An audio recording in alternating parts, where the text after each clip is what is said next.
When we think of the glories of the ancient world, we think of monuments, the soaring pyramids of Egypt, the magnificent Parthenon of Athens, the colossal wonders of Rome. But there was one city, one civilization, that left behind no great monuments of stone. Its people built no great theaters, wrote no great philosophy, and sculpted no delicate statues.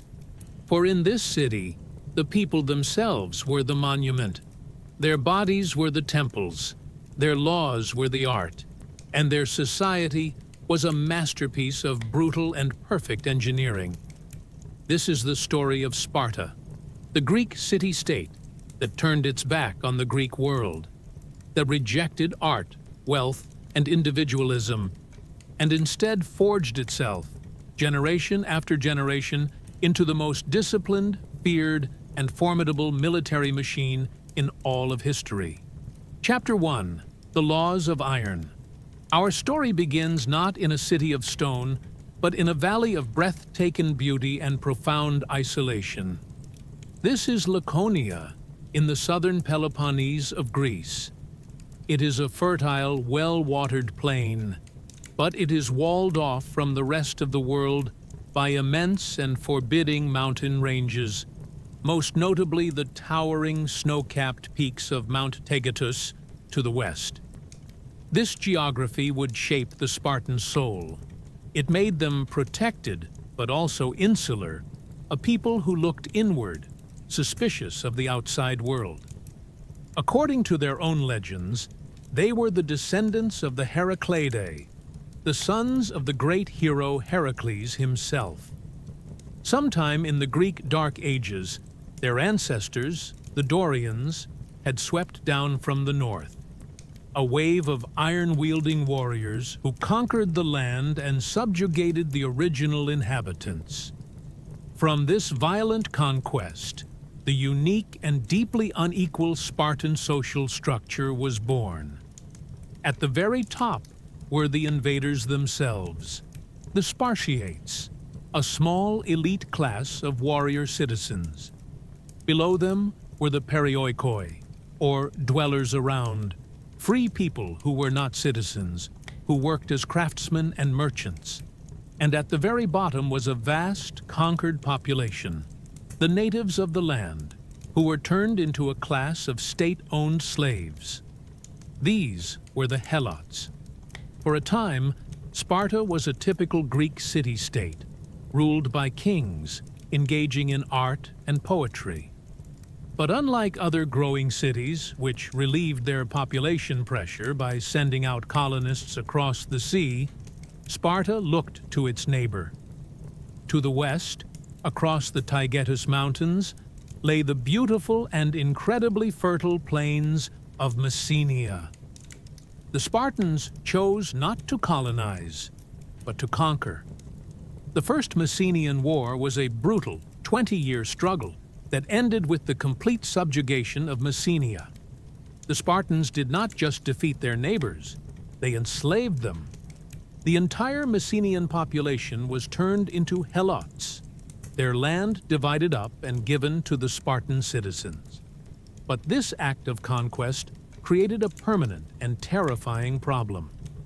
The Spartans were now a tiny ruling class, outnumbered by their own enslaved population by perhaps 10 to 1. They were living on a volcano of hatred that was destined to erupt. And in the 7th century BC, it did.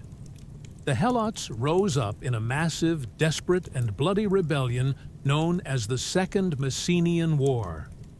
For years, the Spartan state was pushed to the very brink of annihilation. They faced a war not on a distant shore, but in their own fields and homes, a war against an enemy who had nothing left to lose. The Spartans, through their superior military discipline, eventually crushed the revolt. But the war was a profound trauma. It was a lesson, written in blood, that their entire way of life was in constant mortal danger. They came to a stark realization. They could either give up their conquered lands and their slave-based economy, or they could remake their entire society from top to bottom into a permanent professional military camp, designed for the single purpose of suppressing the Helot population and dominating the battlefield. They chose the latter. It is at this moment of crisis that a legendary figure emerges from the mists of their history. His name was Lycurgus. We do not know if he was a real man, a mythical founder, or a composite of many different reformers. But to the Spartans, he was the great lawgiver, the architect of their iron-willed society. The legends tell that he was a man of royal blood, who, seeing the strife and inequality in his city, traveled the world to study other forms of government. He went to Crete, to Ionia, and some stories even say to Egypt and beyond, observing their laws and customs. When he returned, he went to the most sacred place in the Greek world, the oracle of Apollo at Delphi. The oracle declared him beloved of the gods and gave him a divine endorsement for his new constitution, the Great Retra.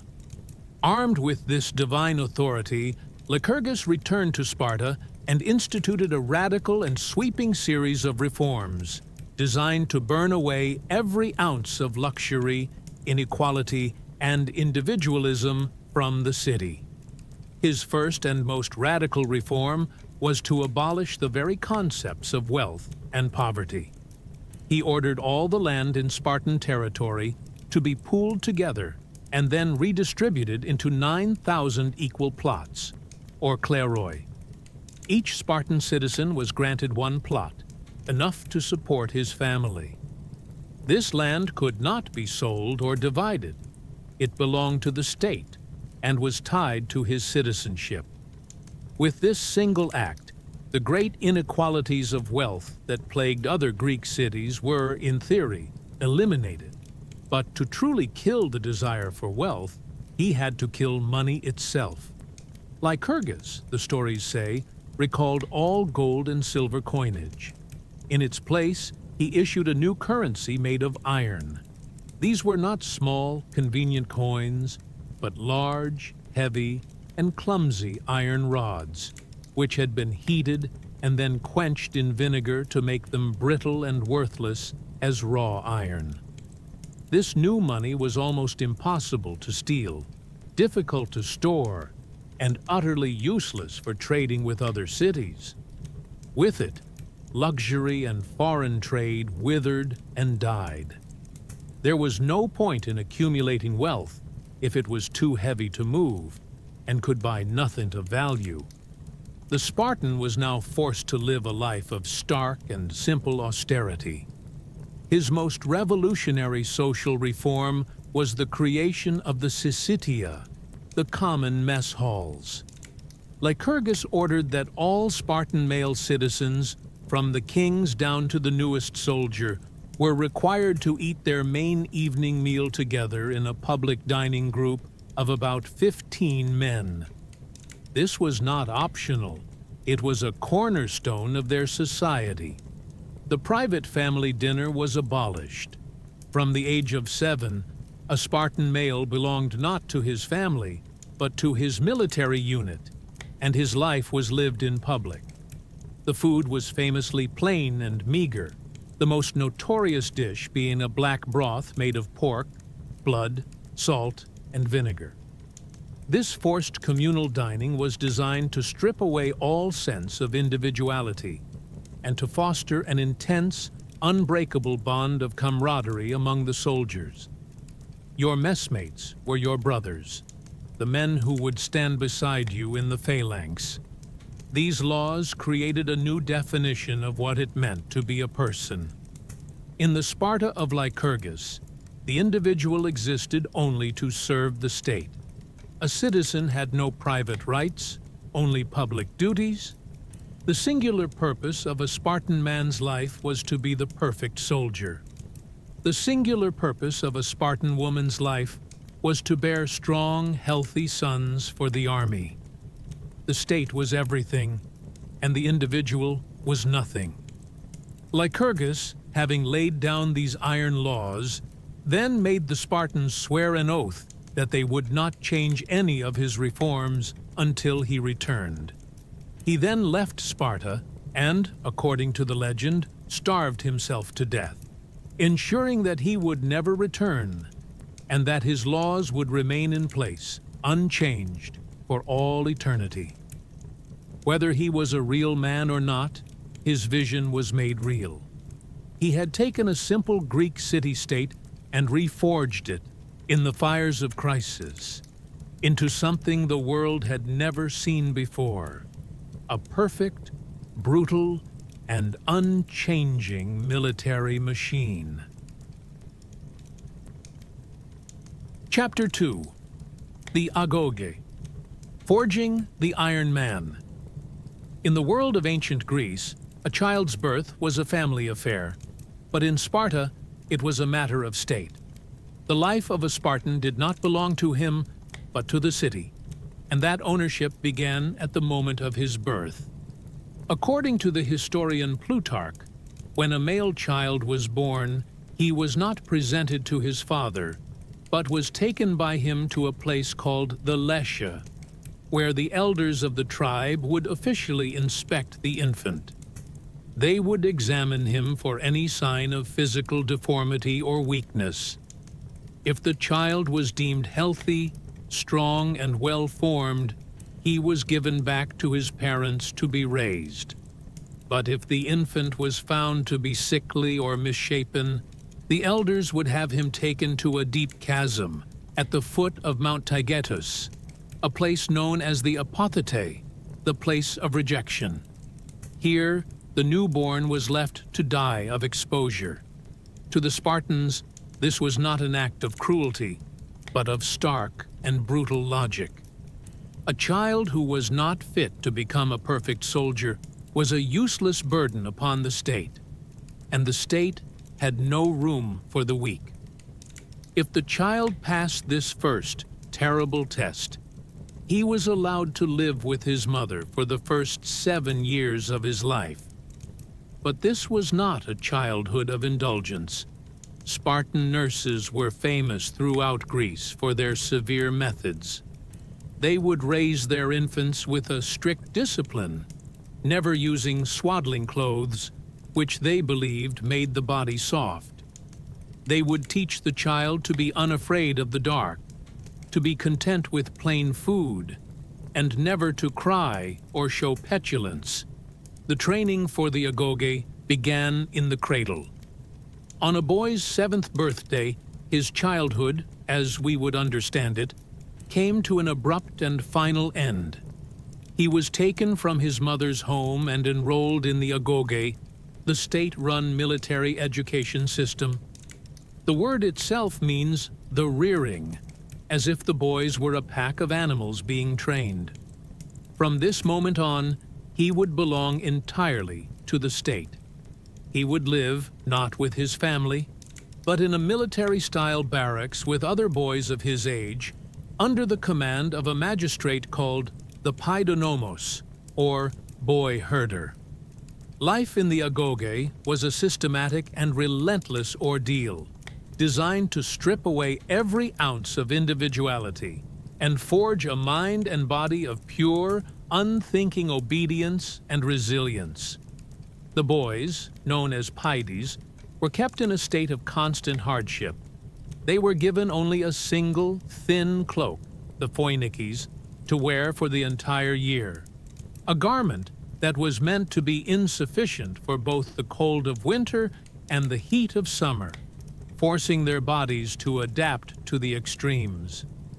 They were made to sleep on hard beds that they themselves had to make from the reeds they gathered with their own hands from the river Eurotas. Food was intentionally scarce, the rations always just enough to keep them from starving, but never enough to make them full. They were kept in a state of perpetual gnawing hunger. This had a dual purpose. It was believed that a lean diet would make them grow taller and stronger, But more importantly, it was designed to encourage them to steal. Stealing food was not considered a crime in Sparta. In fact, it was seen as a vital part of their training, a way to develop the cunning, stealth, and audacity needed for a soldier. But there was a catch. If a boy was caught stealing, he would be brutally and publicly whipped, not for the act of theft, but for the shame of being clumsy enough to get caught. It was a harsh and practical lesson. Success is rewarded. Failure is punished. The intellectual education they received was minimal and purely practical. They were taught to read and write, but only enough to be able to read military orders and to write dispatches. Their true education was in the oral tradition. They would memorize the war poems of Tyrtaeus, which glorified courage in the phalanx and the honor of dying for Sparta. They were taught a unique form of communication, for which they became famous: the laconic wit. They were trained to speak only when necessary, and to express complex ideas in the fewest, sharpest, and most cutting words possible. Eloquence was seen as a sign of Athenian weakness. The Spartan way was one of blunt, powerful brevity. But the core of their education was physical. Their days were filled with grueling exercises: running, wrestling, boxing, and throwing the javelin and discus. The competition between the boys was constant and brutal. They were encouraged to fight amongst themselves, with the older boys, the Irons, acting as the leaders and enforcers of the pack, given the authority to discipline and punish the younger boys. Fights were not broken up, but observed as a way to identify the strongest and most aggressive of the pack. The entire system was designed to create a fierce and competitive hierarchy, where weakness was despised and strength was the only virtue. The punishments for any infraction were severe and immediate. Flogging with a whip was a common and public event, not seen as a disgrace, but as a test of a boy's endurance. The most famous of these trials took place at the altar of the goddess Artemis Orthia. Here, young boys would be forced to endure a ritual of continuous whipping, a contest to see who could withstand the most pain without crying out. It was a brutal religious ceremony, and the ancient writer Xenophon tells us that some boys would even die under the lash, preferring death to the dishonor of showing pain. This brutal upbringing culminated in a young man's late teens, when the most promising and ruthless of the graduates of the Agoge were selected for a special, terrifying institution. This was the Crypteia, the secret service. The members of the Crypteia were sent out into the countryside, armed with only a knife. They were ordered to live off the land, to hide during the day, and to move only at night, like wolves. Their mission was a form of state-sanctioned terrorism. They were to spy upon the Helot population and to assassinate any Helot who showed signs of being a potential leader, who was too strong, too intelligent, or who showed any spark of rebellious spirit. It was a brutal and efficient way to keep the vast slave population in a state of perpetual fear, and it was the final hardening test for the future leaders of the Spartan state. At the age of 20, having survived the Agoge, the young Spartan was no longer a boy. He was now a soldier. He would be enrolled into a syssitia, a common mess hall, the military dining club that would become his new family. For the next 10 years, he would live full-time in the barracks, a soldier in the service of the state. Even if he married, he was not allowed to live with his wife. He would have to sneak out of the barracks at night to visit her, a practice designed to keep his primary loyalty with his messmates, his brothers in arms. At the age of 30, if he had served with distinction, he was finally granted the full rights of citizenship. He was now a homoios, one of the similars or equals, the elite warrior citizens of Sparta. He could now live in his own home with his family, but he was still required to eat his evening meal in the mess hall every single night. His life, from birth to death, was in service to the state. He was a Spartan. The Agoge was a production line, a brutal and unforgiven factory designed to mass-produce the perfect human weapon.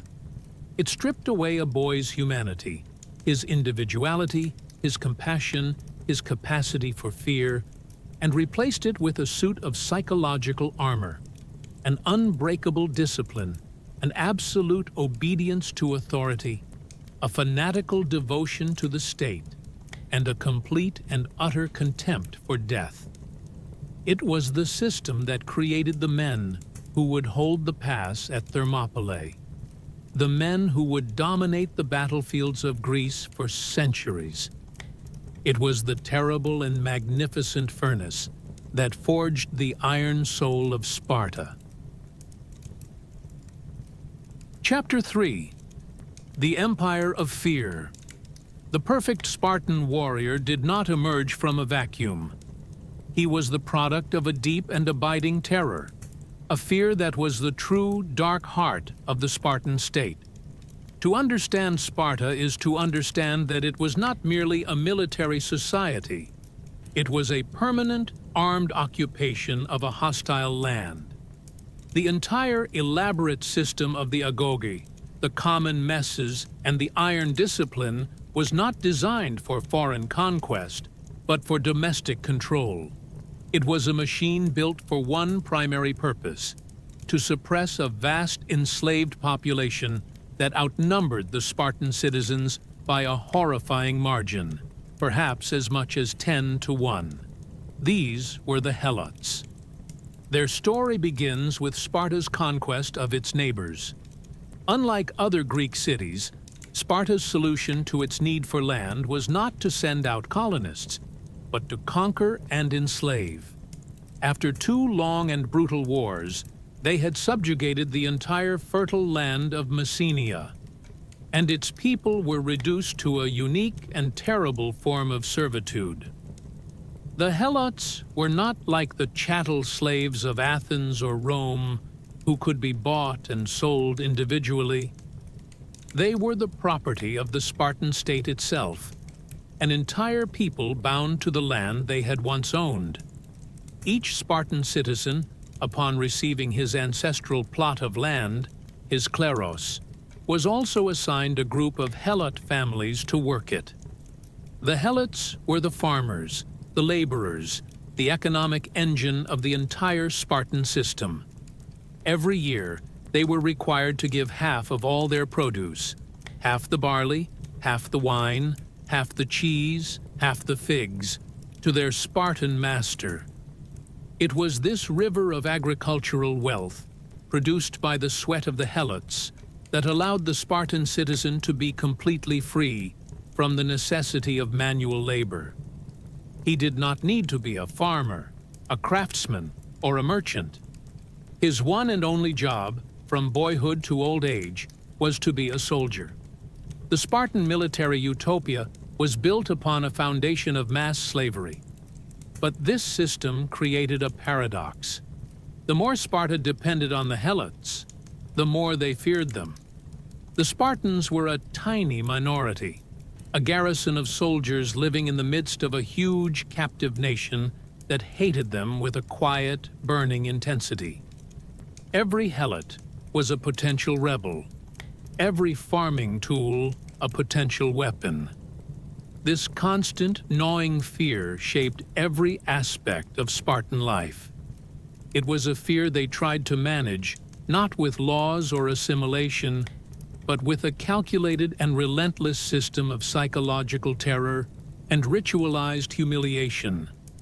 The life of a Helot was one of deliberate degradation.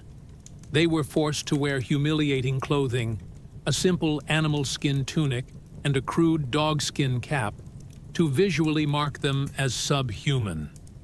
They were subjected to arbitrary public beatings, not for any specific transgression, but simply to remind them of their status as slaves, and to remind the Spartans of their right to inflict violence upon them. Perhaps the most famous of these rituals of humiliation took place in the Spartan mess halls, the Syssitia. The Helots would be forced to drink large quantities of unmixed, raw wine until they were thoroughly intoxicated. Then, they would be dragged into the mess hall and forced to perform foolish songs and clumsy, embarrassing dances in front of the Spartan boys. The ancient writer Plutarch tells us that this was a deliberate lesson for the Spartan youth, a living demonstration of the degrading effects of drunkenness. It was a way to teach the young Spartans the importance of their own famous self-control, using the humiliation of the Helots as a teaching tool. And yet, for all this contempt, the Spartans were utterly dependent on the Helots, even on the battlefield. When the Spartan army marched to war, each hoplite was accompanied by at least one, and often several, Helot attendants. These Helots would act as servants, carrying their master's heavy shield and supplies on the march. In battle, they would serve as light-armed skirmishers, a chaotic auxiliary force to the disciplined might of the phalanx. A Spartan army going to war was, in reality, a small corps of elite soldiers surrounded by a vast number of their own restive slaves. To manage this ever-present threat, the Spartans created one of the most chilling and brutal institutions in the ancient world. This was the Cryptaia, the Secret Service. It was a force composed of the most promising, most intelligent, and most ruthless young graduates of the Agoge.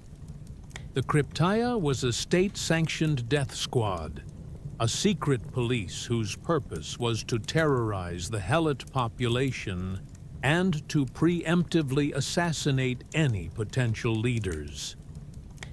A member of the Cryptaia would be sent out from the city with nothing but a knife and a small amount of food. They were ordered to hide in the countryside during the day, sleeping in the wilderness, and to move only at night. They would descend upon the Helot villages, moving like ghosts in the darkness, listening for any word of dissent, and watching for any Helot who seemed too strong, too intelligent, too proud, or who showed any spark of leadership.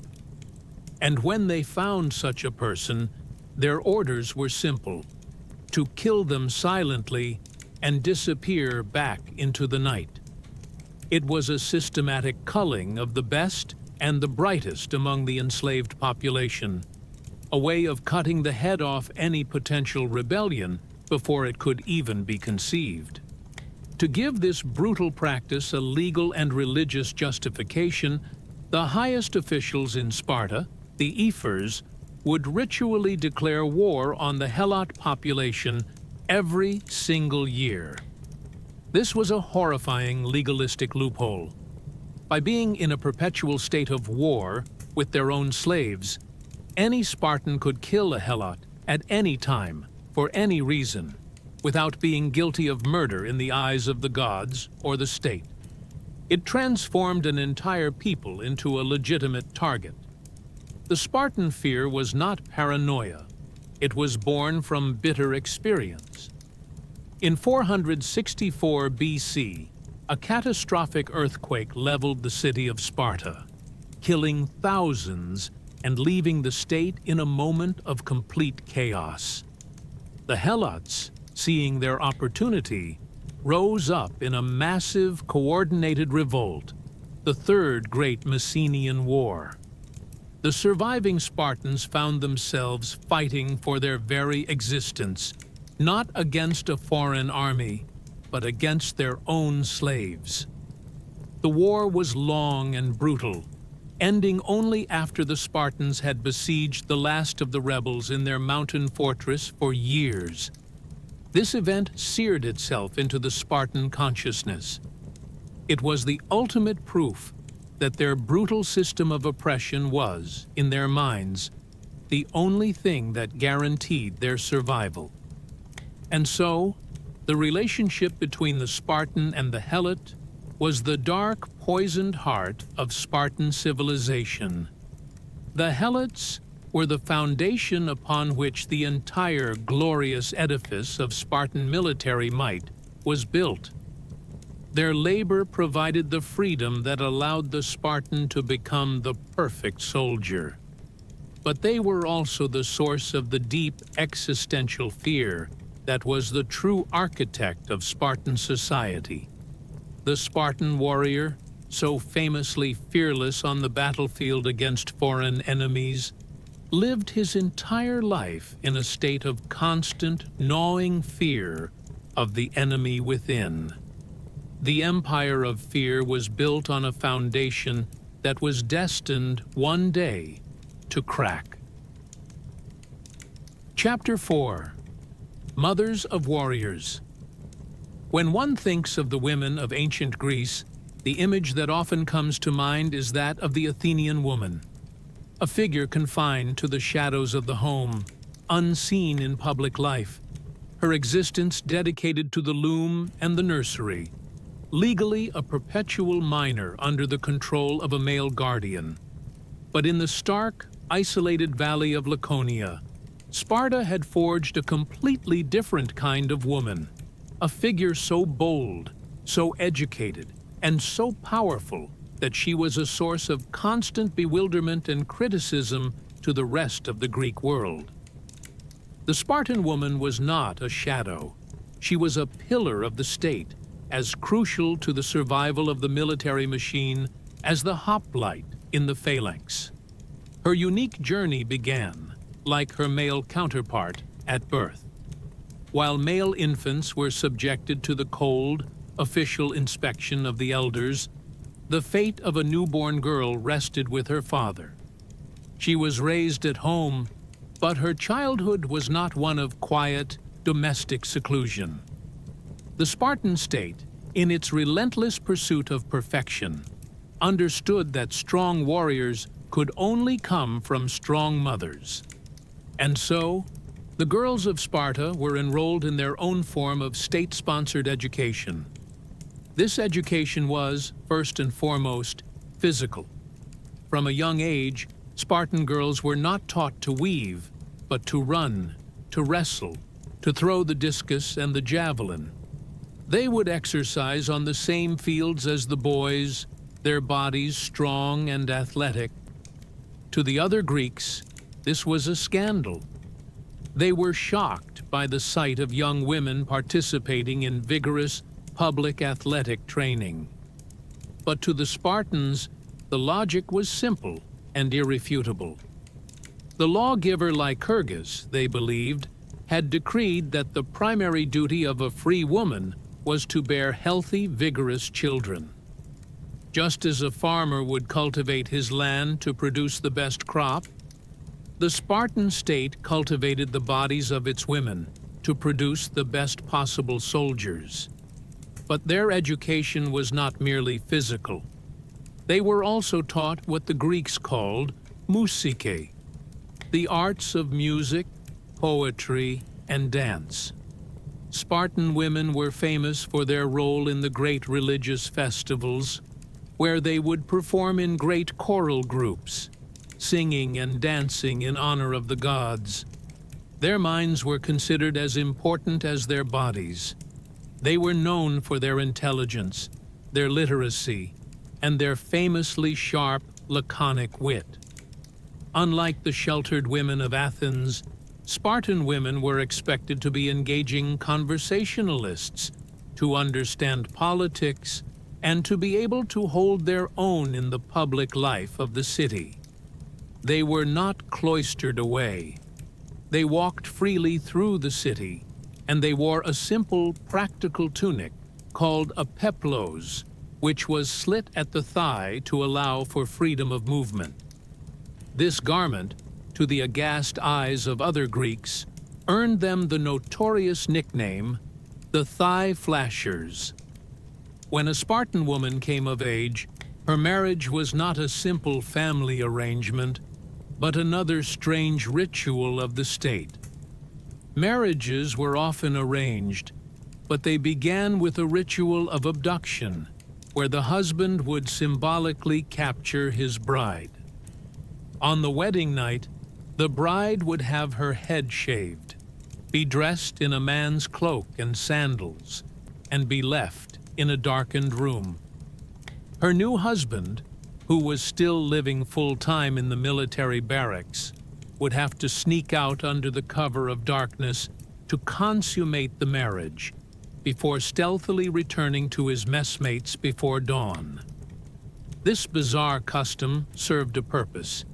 It kept the primary bond of the man with his military unit, not his new wife, and it was thought that the difficulty and secrecy of their meetings would keep their passion high, making them more likely to produce strong children. For the Spartan woman, the ultimate purpose of marriage was not love or companionship, but procreation for the state. To die in childbirth was considered the female equivalent of dying in battle, the highest honor a woman could achieve. If a marriage was barren, it was considered a woman's civic duty to bear a child with another, more virile Spartan man to fulfill her purpose. The child, once born, did not belong to her, but to Sparta. And it was in her role as a mother that the Spartan woman became a legend. She was the first and most important teacher of a Spartan boy's life. In the 7 years she had with him before he was taken by the Agoge, it was her duty to instill in him the core values of the state: discipline, obedience, and an absolute contempt for cowardice and pain. The stories of their stoicism are famous. A Spartan mother, upon hearing that her son had died in battle, would not weep, but would ask, "Did he die bravely for Sparta?" If the answer was yes, she would hold her head high with pride. If the answer was that he had fled, she would be overcome with shame. The most famous of all Spartan sayings, the words a mother would say as she handed her son his great hoplite shield, has echoed through history. "Come back with your shield, or on it." Victory or a heroic death. There was no other acceptable outcome. The Queen Gorgo, the brilliant wife of King Leonidas, when asked by a foreign woman why Spartan women were the only ones who could rule men, gave the perfect cutting reply: "Because we are the only ones who give birth to men." But the most unique and perhaps most significant aspect of a Spartan woman's life was her economic power. In a world where women were almost universally considered property, the women of Sparta could inherit and own property in their own right. If a father had no sons, his daughter would inherit his entire estate, his kleros. And because Spartan men were constantly occupied with their lifelong military duties, living in the barracks until the age of 30, and on active duty until the age of 60, duty until 60, it was the women who were left to manage the estates. They ran the farms, they supervised the Helot workforce, and they controlled the household's entire wealth. This gave them a level of economic power and independence that was simply unheard of in the rest of the Greek world. The great philosopher Aristotle, who was a sharp critic of Sparta, was horrified by this state of affairs. He called it a gynaecokratia, a government by women. He complained that their great wealth allowed them to live lives of indulgence and luxury, and that their influence over their husbands was a primary cause of Sparta's eventual decline. By his time, he claimed, women owned nearly 2/5 of all the land in Sparta. And so, the Spartan woman stands as a great paradox. She was, in many ways, the most liberated woman in all of ancient Greece. She was educated, athletic, outspoken, and economically powerful. But this freedom was not for her own personal fulfillment. It was a freedom with a purpose, a freedom in service to the state. Her strong body was an instrument for breeding soldiers. Her sharp mind was a tool for instilling state ideology, and her economic power was a logistical necessity that allowed the men to dedicate themselves entirely to the art of war. She was a powerful and essential cog in the great iron machine of Sparta, a mother of warriors whose own life was a constant and unwavering sacrifice for the glory and the survival of her city. Chapter 5. The Spartan State. A machine built for war. While the city of Athens was a chaotic and brilliant laboratory of political experimentation, constantly inventing and reinventing itself, Sparta was its perfect opposite. The Spartans looked upon the democratic passions and the rise and fall of tyrants in other cities with a mixture of contempt and disgust. Their own system of government was not designed for change or for the expression of the popular will.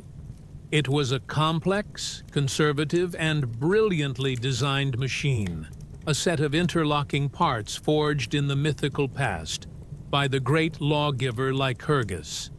Its one and only purpose was to preserve the Spartan way of life, to enforce the iron laws of the state, and to ensure that Sparta would remain, for all time, a perfect and unchanging society of warriors.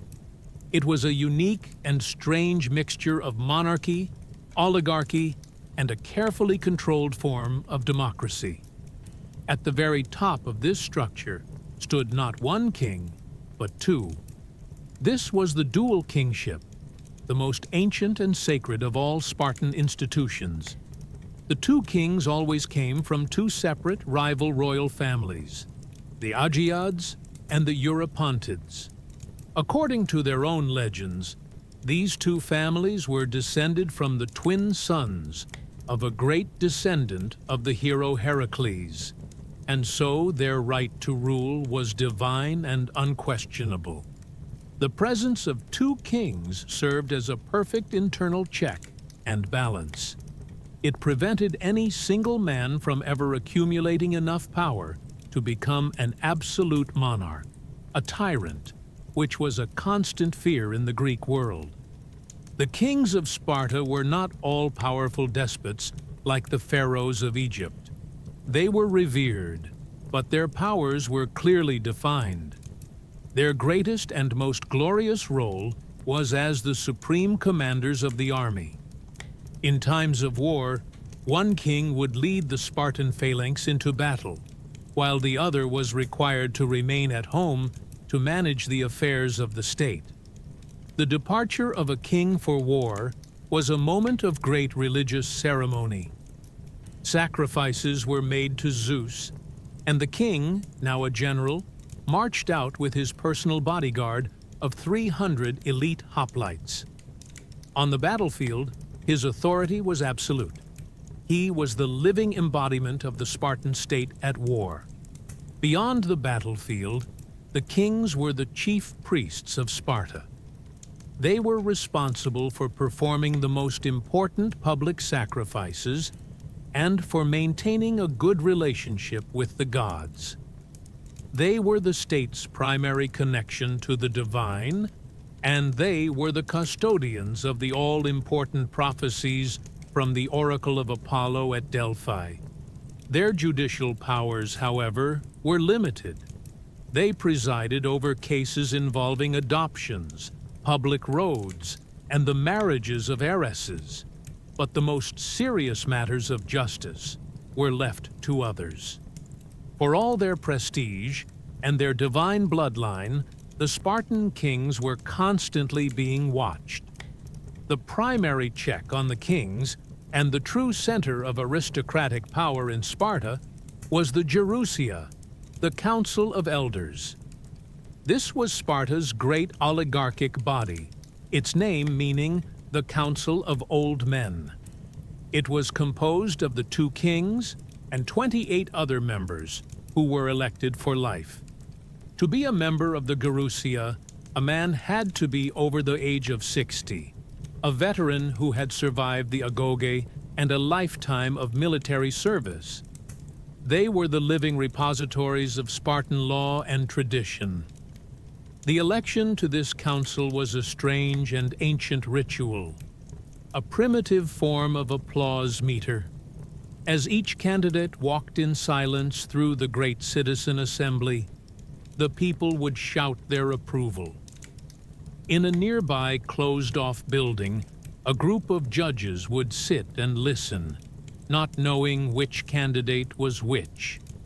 They would simply judge the volume and intensity of the shouting for each candidate, and whoever received the loudest and most sustained applause was declared elected. It was an immense honor, the final and greatest prize for a lifetime of service to the state.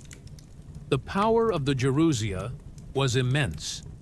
They acted as the supreme court of Sparta, with the authority to try any citizen, including the kings themselves, for the most serious crimes, and they could impose punishments of death or exile.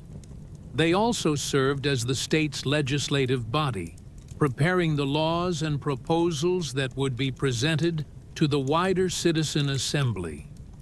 They were the ultimate conservative force, a council of elders dedicated to ensuring that the radical laws of Lycurgus were never changed, and that the state never deviated from its ancient path. But even the Gerousia and the kings were watched by another, even more powerful group, the most mysterious and uniquely Spartan of all their institutions. These were the ephors. The board of 5 ephors were the true day-to-day leaders of the state.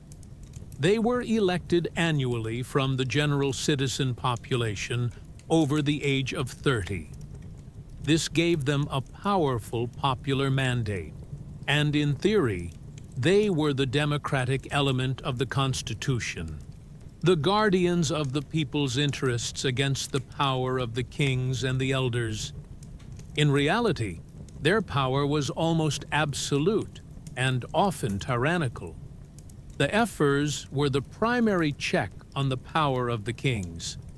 Every month, the kings and the ephors would meet to swear a ritual oath to each other.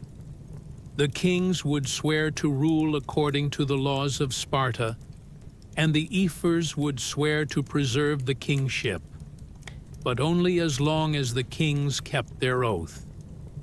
It was a monthly reminder that the kings were not above the law. When a king went on a military campaign, 2 ephors would accompany him, not as advisors, but as watchdogs, observing his every decision, ready to report any misconduct upon their return. They had the power to put the kings on trial and, with the consent of the Gerousia, to depose them. The ephors' power extended into every corner of Spartan life. They had direct oversight of the Agoge, the power to inspect the boys, and to order punishments to ensure the training system remained as brutal as ever. They were the ones who, every single year, would formally declare war on the Helots, a chilling act that gave any Spartan the legal right to kill a slave. They presided over most civil court cases, and they were the ones who received all foreign ambassadors, making them the chief diplomats of the state. For 1 year, these 5 men held the fate of Sparta in their hands and their power was nearly unlimited. And what of the ordinary Spartan citizen, the homoios? Did he have a voice? The answer is yes, but it was a quiet one. All male citizens over the age of 30 were members of the assembly, the Apella. They would meet once a month at the full moon to vote on the proposals that had been passed down to them by the Gerousia. But they could not debate. They could not propose amendments. They could only listen to the arguments of the kings and the elders, and then vote yes or no. And their method of voting was as primitive as the election of the Gerousia. They would simply shout. The presiding officials would judge which shout was louder and declare the motion passed or failed. It was a system designed to give the citizens a sense of participation, but to keep the real power firmly in the hands of the elite. And even this limited power had a check. The elders and the ephors had the right to simply dismiss the assembly and cancel the vote if they felt the people were making a crooked choice. And so, the Spartan state was a masterpiece of conservative engineering, a complex machine of interlocking parts, a system of checks and balances designed with a single, overriding purpose. Not progress, not innovation, and certainly not freedom, but stability. It was a political fortress, built to protect the ancient and unchanging laws of Lycurgus from any threat. Whether it was the ambition of a king, the passions of the people, or the influence of the outside world. This rigid, unyielding system was Sparta's greatest strength. It created a society of unparalleled discipline and military might that was stable for centuries. But this very same rigidity, this inability to adapt or to change, was also its greatest weakness, a fatal flaw that would, in the end, lead to its inevitable and tragic decline. Chapter 6. The Red Cloak. The Spartan Art of War. The Spartan army did not prepare for war with the frantic energy of other states. For them, battle was not a moment of chaos, but the ultimate expression of order, the final perfect performance for which their entire lives had been a rehearsal. On the morning of a battle, the Spartan hoplite would engage in a strange and beautiful ritual. He would carefully and methodically comb his long hair, a privilege reserved for the veteran warriors who had survived the Agoge. He would then anoint his body with oil until his skin gleamed. They would offer a sacrifice, and then, as the enemy army assembled across the field, the Spartans would begin their war hymns, their deep voices rising in a calm and disciplined chorus. Finally, they would don their iconic crimson-red cloaks, the phoenixes. This cloak was not worn into battle, but it was a symbol of their brotherhood. And the color served a grimly practical purpose. It was chosen so that the enemy would not see them bleed. This was the psychology of the Spartan warrior, a mindset of supreme confidence and a calm intimacy with death. Their art of war was a perfect synthesis of this mental conditioning, their brutal training, and the most effective military equipment of the age. Let us look at the individual Spartan hoplite, a living component in the great war machine. His equipment, his panoply, was the culmination of centuries of Greek military evolution. His primary defense was the aspis, the great concave shield of wood, faced with a thin layer of gleaming bronze. It was nearly 3 feet in diameter and weighed around 15 pounds. It was not held by a single grip in the center, but by a bronze armband, the porpax for the forearm, and a leather grip, the antilabe, for the hand. This design made it difficult to wield with agility, but it was perfect for its one true purpose: to be locked together with the shields of the men beside him, creating an impenetrable wall. On the face of the shield was painted the city's stark and terrifying emblem. The Greek letter lambda, L for Lacedaemon, their ancient name. To lose one's shield in battle was the ultimate disgrace, for it meant you had broken the shield wall and endangered the lives of all your comrades. It was a symbol not of personal protection, but of collective duty. His head was protected by a heavy bronze helmet, the Chronos, often of the Corinthian style, which covered the entire head and face, leaving only a narrow T-shaped opening for the eyes and mouth. This helmet made the hoplite a terrifying and anonymous figure, and it was often topped with a crest of horsehair, the lophos, designed to make the warrior appear taller and even more intimidating. He wore a sculpted bronze breastplate, the cuirass, and bronze greaves to protect his shins. His main weapon was the dory, a heavy spear between 7 and 9 feet long, with a shaft of tough ash or cornel wood.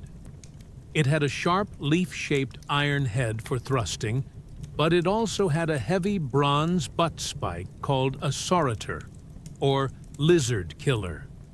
This spike had two crucial functions. It allowed the warrior to plant his spear in the ground, and it served as a secondary weapon to finish off fallen enemies, or to be used if the main spearhead broke. For the true, brutal, close-quarters fighting, the Spartan carried a short sword, the xiphos. It was a secondary, last-resort weapon, a double-edged blade designed for hacking and stabbing in the horrifying, claustrophobic scrum of a battle. But the individual hoplite, for all his skill, was nothing. The true weapon of Sparta was the phalanx. This was a dense, rectangular block of heavy infantry, a living war machine of bronze, iron, and disciplined flesh. The Spartans would form up, typically 8 ranks deep, in a line that could stretch for hundreds of yards. The men of the front rank would lock their shields together, their rims overlapping, creating the great solid shield wall. And from behind this wall, the iron spearheads of the first 2 or 3 ranks would project outwards, creating a deadly and impassable hedge of points. When the order was given to advance, the Spartan phalanx did not break into a wild, screaming charge.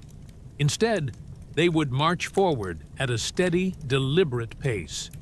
The only sound would be the tramp of thousands of sandals on the earth and the strange, high-pitched music of flutes, the olos, played by pipers in the ranks. This music was not to inspire fury, but to maintain discipline, to keep their steps in perfect time, and to ensure that the wall of shields moved as a single, unified entity. To an opposing army, the sight and sound of this slow, silent, and inexorable advance of the red-cloaked Spartans was a famously terrifying experience. The moment of collision, the othismos, or the push, was a moment of unimaginable violence, a great, shuddering crash as 2 shield walls met. The splinterings of ash-wood spears, the shriek of bronze on bronze, and the cries of the men in the front ranks. The battle would then become a brutal and exhausting shoving match, a great scrum where the men in the rear ranks would literally push with all their might against the backs of the men in front of them, trying to physically break the enemy's line through sheer collective force. In this horrifying press of bodies, the fighting was intimate and savage. Spears would jab over and under the shield rims, aimed at the unprotected throat, groin, or eyes of the enemy. If a spear broke, the short sword would be drawn, and the fight would become a desperate struggle of hacking and stabbing at close range. All Greek armies fought in the phalanx formation, but the Spartans were its undisputed masters. Their advantage was forged in the Agoge, where other citizen armies would often break and flee in the face of the terrifying shock of the othismos. The Spartans, who had known nothing but discipline and the suppression of fear their entire lives, would not. Their line would hold, and their lifelong training allowed them to perform complex battlefield maneuvers with a precision that other armies could not hope to match. The Spartans were masters of the feigned retreat, a tactic where they would pretend to break formation and flee, only to turn and reform their shield wall in perfect order, crashing into their now disorganized and pursuing enemy. This physical prowess was built upon a deep psychological foundation. The Spartan warrior was taught to feel contempt for his own life. The fear of death was nothing compared to the fear of dishonor. To die in battle, holding your place in the line, was the highest and most noble fate a man could achieve. But to survive a defeat by running away was a social death sentence. A Spartan who returned home without his shield, a man who had shown cowardice, would become a tressus, a trembler, an outcast. He would be forced to live a life of public shame. No one would speak to him, no one would eat with him, and no one would marry his daughters. This social death was so complete and so terrifying that it ensured that almost every Spartan would choose to die on his feet rather than live on his knees. This fearless mindset gave rise to their famous laconic wit, a dark, battlefield humor. The most famous example comes from the Battle of Thermopylae. A Spartan warrior named Dienekes was told that the Persian archers were so numerous that their arrows would blot out the sun. Dienekes was not afraid. He simply replied, "Good. Then we shall have our battle in the shade." And so, the Spartan art of war was a complete and perfect system. It was a fusion of superb equipment, relentless training, and a psychological conditioning that produced a soldier who did not know the meaning of fear. Their reputation became a weapon in itself, often winning battles before they had even begun. They were not just an army, they were the ultimate expression of the Spartan state, a living machine of war, a river of red cloaks and gleaming bronze that flowed onto the battlefield to drown its enemies in a tide of perfect, terrifying discipline. Chapter 7. Sparta's Finest Hour. The Persian Wars. In the early 5th century before Christ, the small, fractious world of the Greek city-states was about to collide with a superpower of unimaginable scale. From the heart of Asia, the Persian Empire had grown to become the largest empire in history, a vast, multicultural domain that stretched from India to the shores of the Aegean Sea. It was ruled by a single absolute monarch, the King of Kings, who commanded armies that numbered in the hundreds of thousands. To this great empire, the tiny, argumentative, and fiercely independent cities of Greece were a minor annoyance, a troublesome border region that needed to be brought under control. What followed was not merely a war for territory, but a clash of civilizations, a conflict that would pit the ideals of freedom and citizenship against the might of imperial despotism.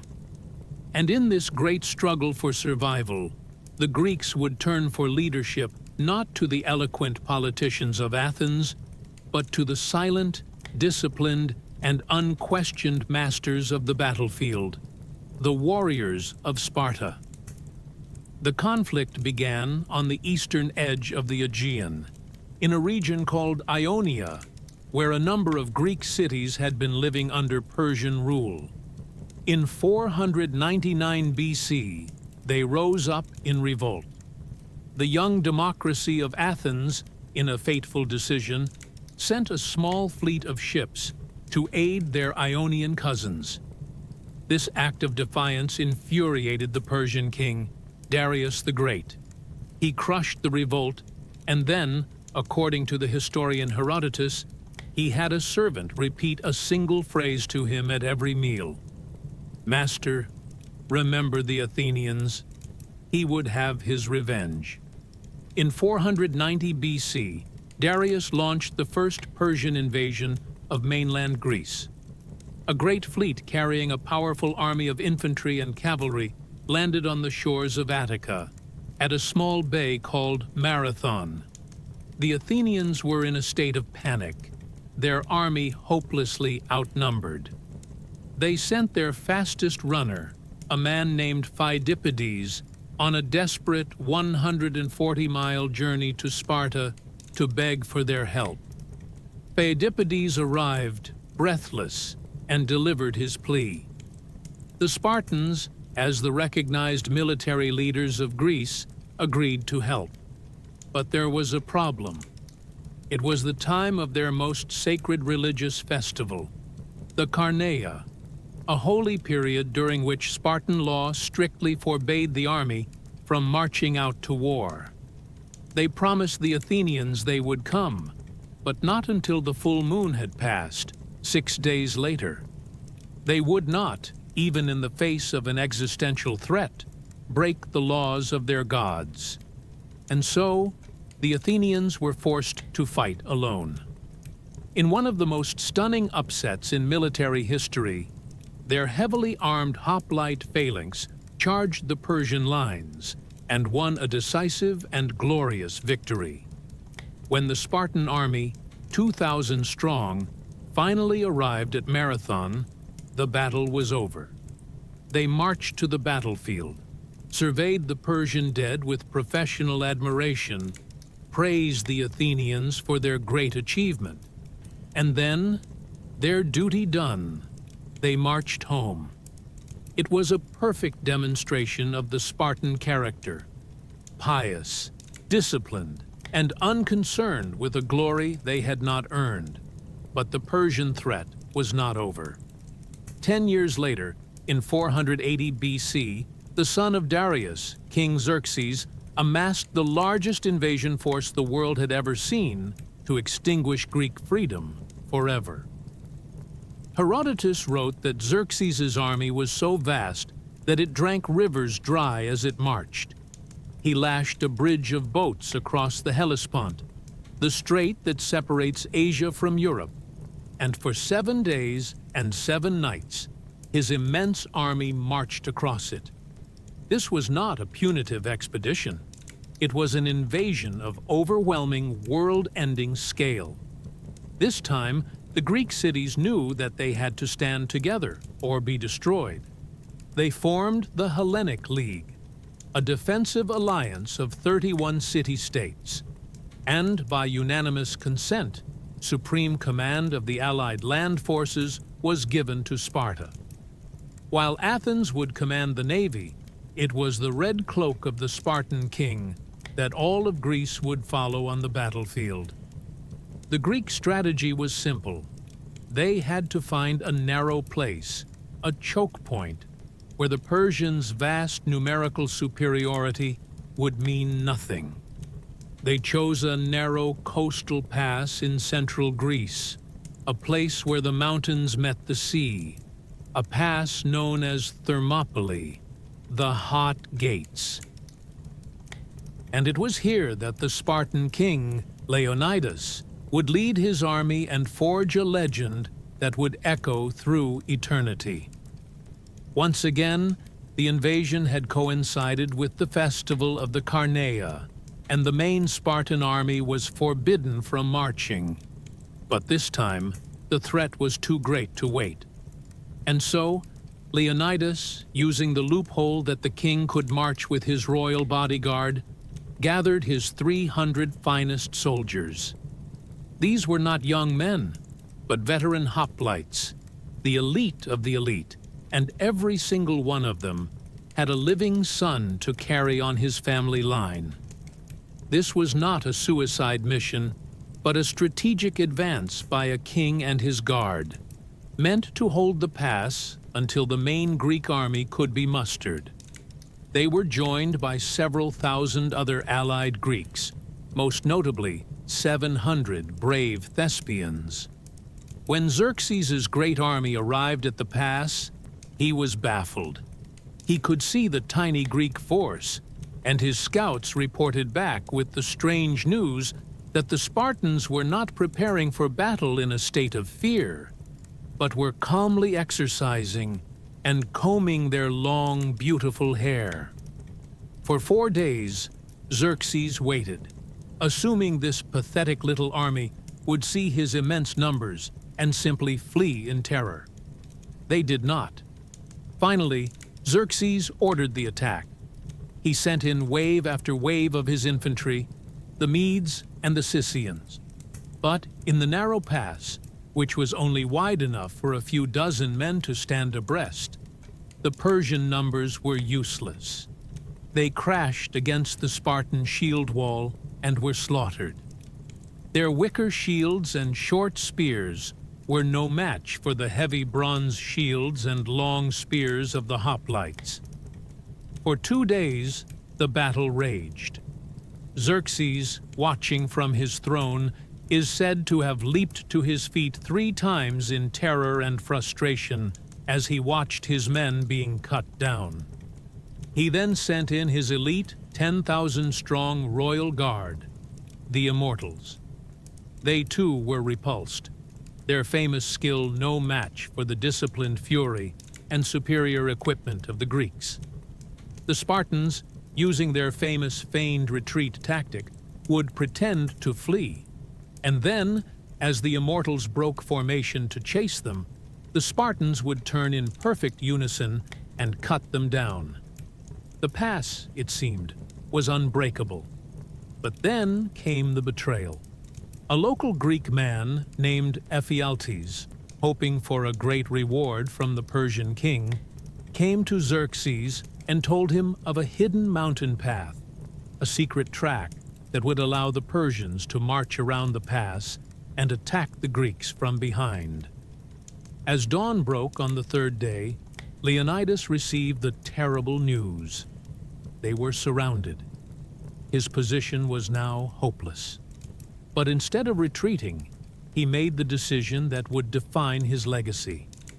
He ordered the majority of the Greek allies to withdraw, to save themselves and to fight another day. But he and his 300 Spartans would remain. They had been sent to hold the pass, and they would hold it to the very end. They were joined by the 700 Thespians, who, in an act of incredible heroism, chose to stay and die alongside them. The final battle was a thing of legend. Knowing they were doomed, the Spartans no longer fought to defend the narrowest point of the pass. They advanced into the open, determined to kill as many Persians as possible before they died. Herodotus wrote that they fought with a fury that was beyond human.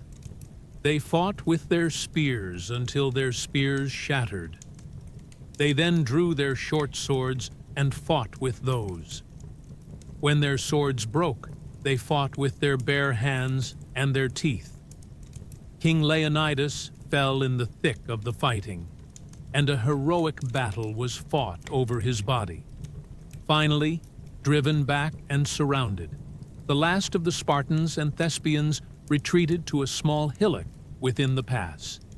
Here, they made their final stand until they were buried under a hail of thousands of Persian arrows. The sacrifice of Leonidas and his men was not in vain. While it was a tactical defeat, it was a monumental strategic and moral victory. The 3-day delay had given the Greek fleet precious time to prepare, and the story of the heroic last stand became a powerful rallying cry that united all of Greece in a spirit of resistance. In the naval battle of Salamis that followed, the Athenian-led fleet, inspired by the sacrifice, lured the Persian navy into a narrow strait and annihilated it. The next year, the final act of the war would be played out on the plains of Plataea.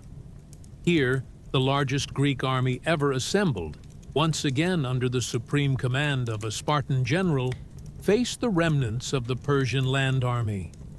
The climax of the battle saw the Spartan phalanx, in a magnificent and unstoppable charge, smash through the Persian lines and kill their commander.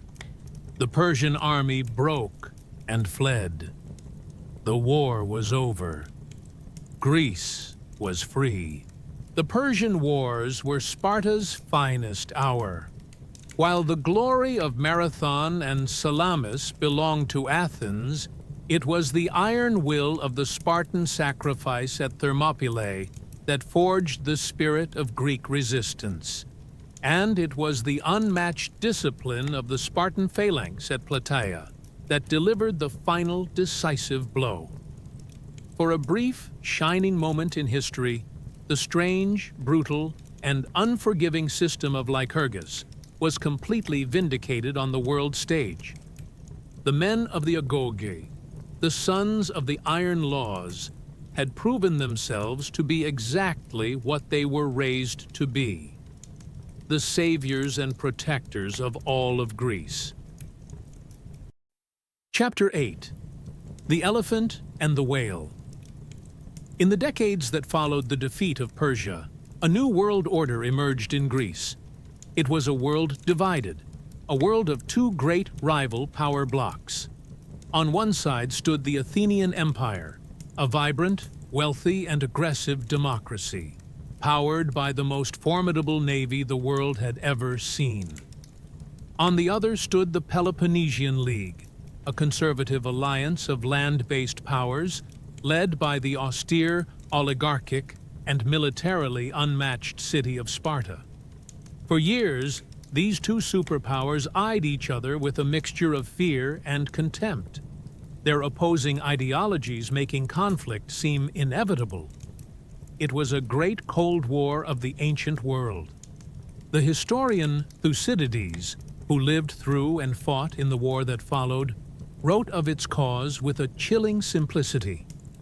The truest cause of the war, he wrote, was the growth of Athenian power, and the fear this instilled in Sparta.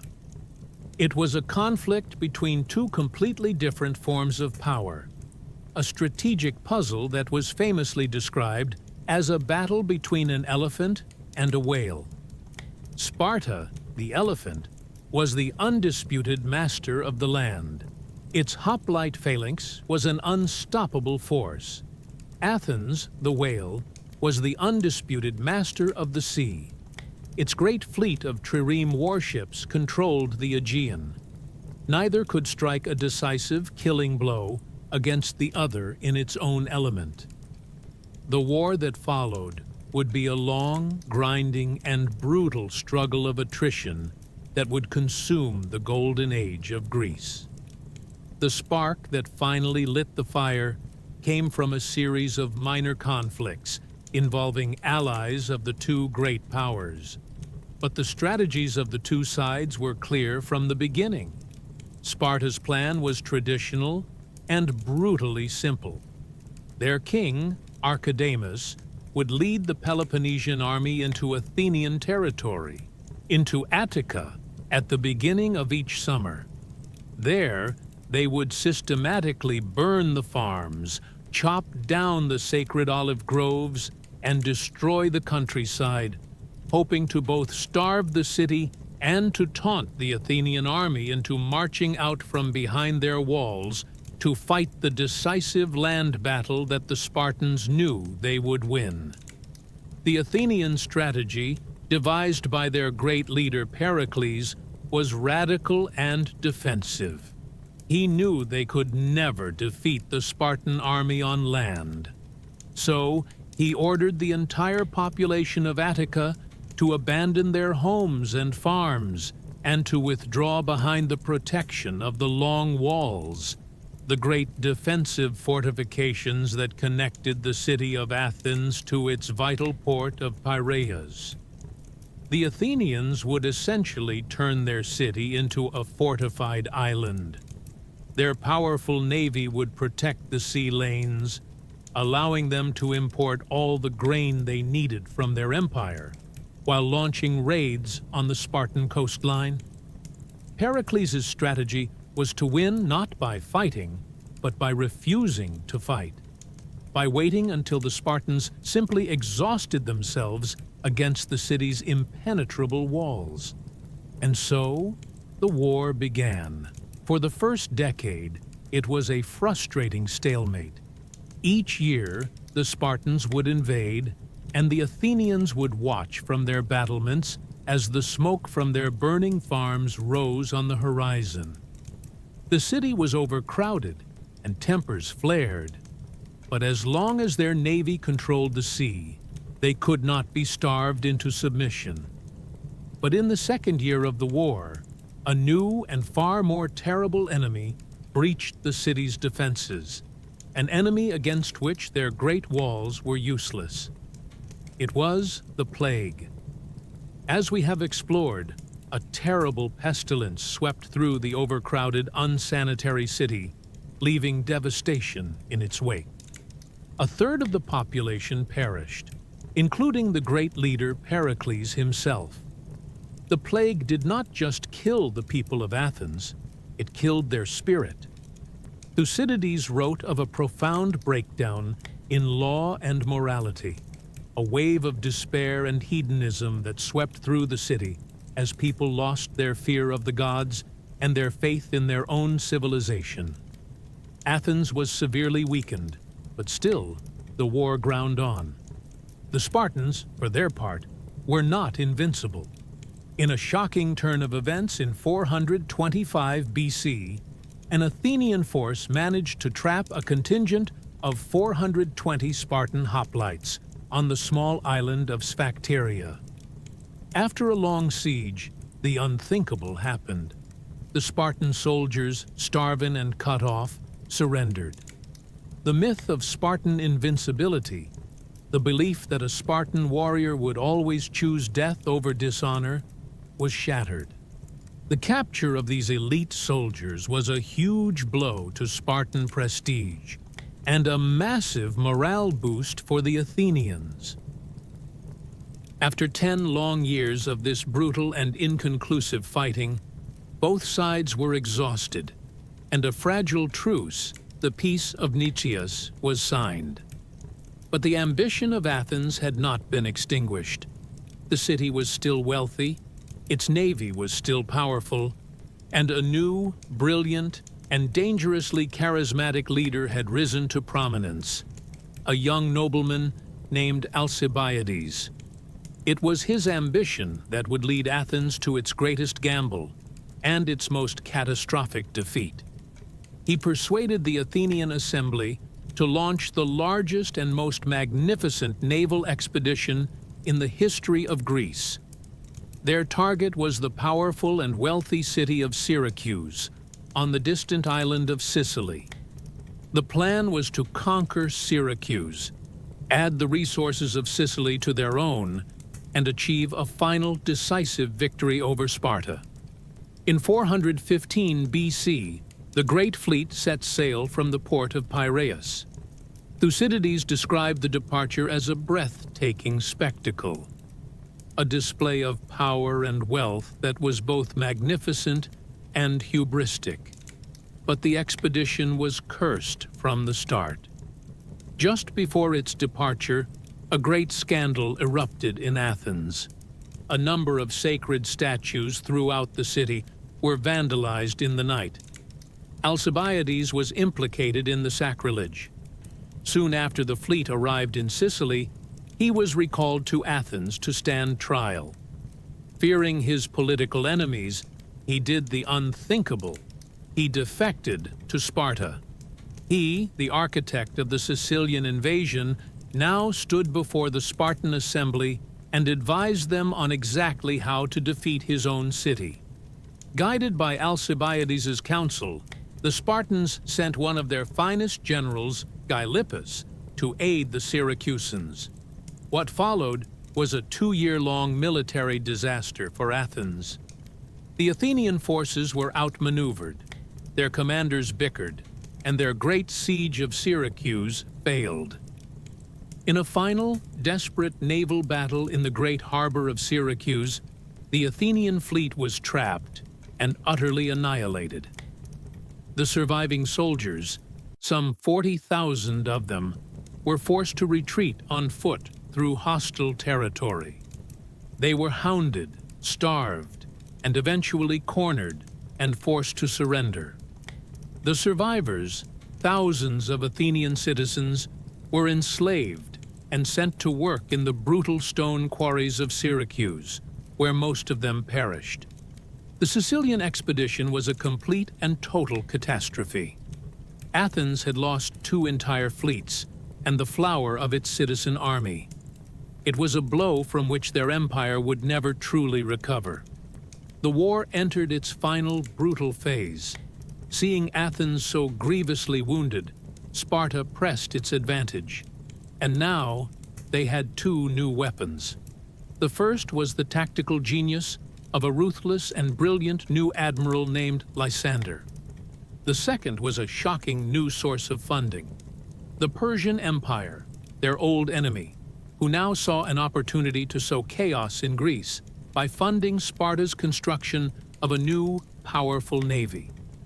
For years, the war raged on the seas, but the final decisive blow came in 405 BC at the Battle of Agoge. The Athenian fleet, which was the city's last line of defense, had beached their ships for the night. Lysander, in a brilliant and daring surprise attack, caught the entire fleet completely unprepared. He captured 171 of their 180 ships almost without a fight. The result was immediate and absolute. Athens's lifeline to the sea was cut. With no way to import grain, the city began to starve. With the main Spartan army camped outside its walls, the city that had once been the master of the Aegean was finally brought to its knees. In 404 BC, after 27 long years of war, Athens surrendered. The terms of the peace were harsh and humiliating. The great long walls, the symbol of Athenian strategy and pride, were to be torn down. The Athenian Empire was dissolved, and their democracy was abolished, replaced by a brutal pro-Spartan oligarchy known as the 30 Tyrants. The ancient writers tell us of the final tragic scene: the magnificent walls of Athens being dismantled, stone by stone, to the sound of flute music played by the victorious Peloponnesian army. The war was over. Sparta had won. They were the undisputed masters of Greece, but their victory was a poisoned chalice. They had freed Greece from the tyranny of the Athenian Empire, only to impose their own harsh rule. And the influx of tribute and the responsibilities of managing a great empire began to corrupt the very foundations of their austere, disciplined society. Spartan generals grew greedy, and the strict laws of Lycurgus began to fray. In winning the great war that had defined their age, the Spartans had set in motion the forces that would lead to their own downfall. Their greatest victory was, in the end, the beginning of their end. Chapter 9. The Long Decline. The Twilight of the Gods of War. In the year 404 BC, the city of Athens, starved and broken, finally surrendered. The Peloponnesian War, a brutal generation-long struggle that had consumed the Greek world, was over. Sparta was victorious. Their armies were unmatched. Their rivals were defeated, and their authority was absolute. They had become the masters, the hegemons of all Greece. This should have been the dawn of a great Spartan age. Instead, it was the beginning of their long and tragic end. For the Spartans had created a perfect system for one thing and one thing only: winning wars. They had no system for ruling an empire, and the very act of their victory would become a poison that would corrupt the iron heart of their society. The first cracks began to show almost immediately. Sparta, the city that had built its entire identity on austerity, isolation, and the rejection of wealth, was now the master of a great empire. A river of gold and silver tribute began to flow into the city from the former subjects of Athens. The famous iron money of Lycurgus was rendered obsolete. For the first time in centuries, Spartan commanders and officials abroad were exposed to immense wealth and the temptations of luxury and power. The great admiral Lysander, the hero who had secured the final victory, became a symbol of this new, dangerous ambition. He was hailed as a king in the cities of the Aegean, setting up brutal pro-Spartan oligarchies and living a life of near-regal splendor. This was a profound betrayal of the Spartan ideal of the equal, the citizen who was no greater than his brothers in the phalanx. The seeds of inequality and greed, which Lycurgus had worked so hard to banish, were being replanted in the now fertile soil of imperial power. But the most dangerous threat to Sparta was not the corruption from without, but a slow and deadly decay from within. It was a demographic catastrophe, a fatal flaw in their social engineering, a problem the Greeks called oliganthropia, a shortage of men. The Spartan system was built on a razor's edge. To be a full citizen, a Spartiate, a man had to be of pure Spartan blood. He had to graduate from the brutal Agoge, and, crucially, he had to own a share of ancestral land, a kleros, that was productive enough to allow him to pay his monthly dues to his common mess hall, the syssitia. If he failed at any of these, he would be stripped of his citizenship and his honor, demoted to the class of inferiors. Over the centuries, this rigid system began to fail. Through dowries and inheritances, which Spartan women were uniquely able to receive, the ancestral land plots began to concentrate in the hands of a few, increasingly wealthy families. More and more Spartan men found themselves born into families with no land to their name. With no land, they had no income. With no income, they could not pay their mess dues. And if they could not contribute to the mess, they were not citizens. The production line of the Agoge was still creating perfect soldiers, but the state was no longer able to provide them with the economic foundation for citizenship. The result was a catastrophic collapse of their elite warrior class. At the time of the Persian Wars, in the age of Leonidas, Sparta could field an army of perhaps 8,000 citizen hoplites. But a century and a half later, at the time of their greatest crisis, that number had plummeted to fewer than 1,500. The pool of equals was shrinking to a puddle. The base of their military pyramid was crumbling away, leaving a hollow and fragile shell. And in the 4th century BC, a new power was rising in Greece that would expose this weakness and shatter the Spartan myth forever. This was the city-state of Thebes. Under the leadership of a brilliant and innovative general named Epaminondas, the Thebans had developed a new and revolutionary way of fighting. For centuries, hoplite battles had been a symmetrical, grinding affair. Epaminondas decided to unbalance the equation. In the year 371 BC, a Spartan army led by their king Cleombrotus, marched into Theban territory at Leuctra. The Spartans were, as always, supremely confident. They drew up their phalanx in the traditional way, 12 ranks deep, with their king and his elite royal guard on the honored right wing.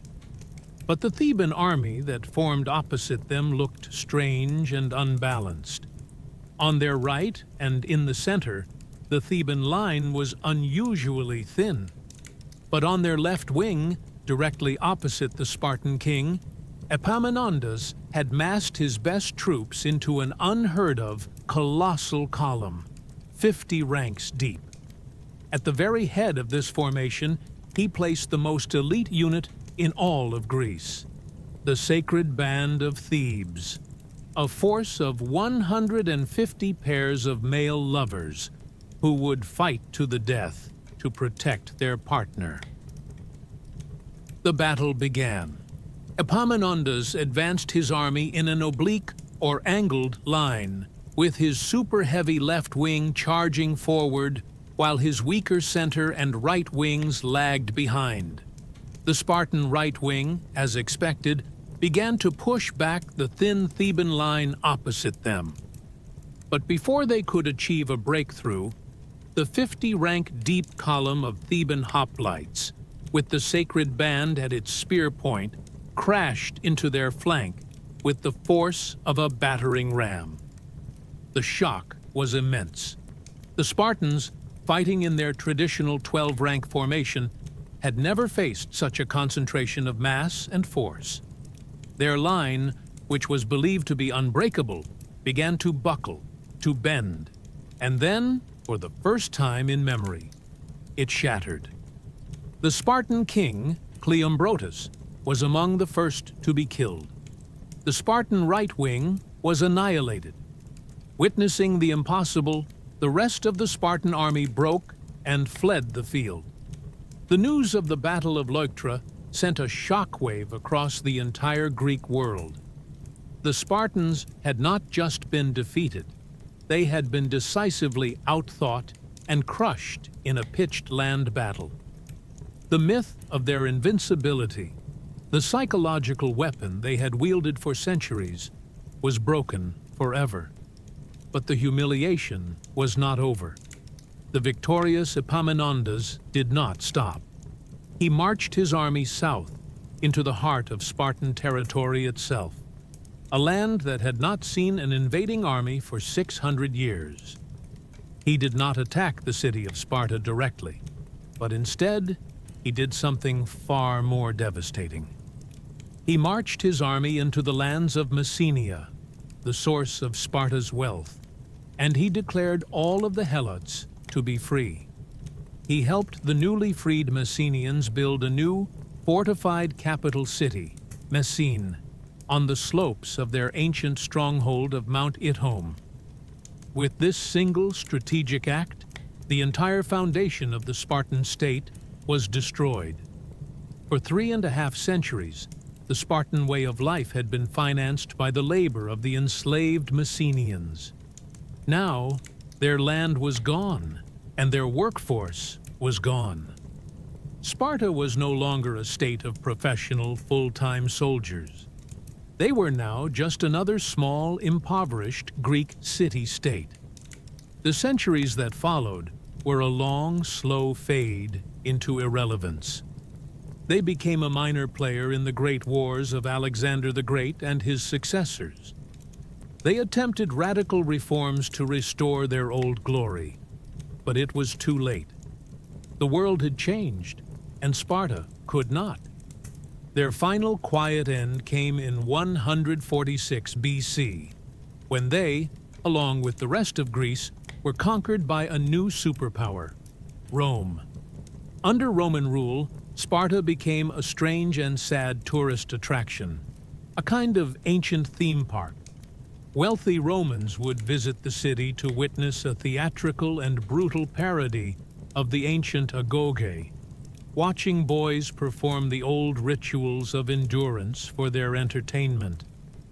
The city that had once been the most feared in all the world had become a piece of living history, a curiosity. The story of Sparta is a profound and tragic one. It is the story of a civilization that, in its desperate search for security, created a perfect, iron-willed machine. This machine gave them stability for centuries and made them the masters of Greece.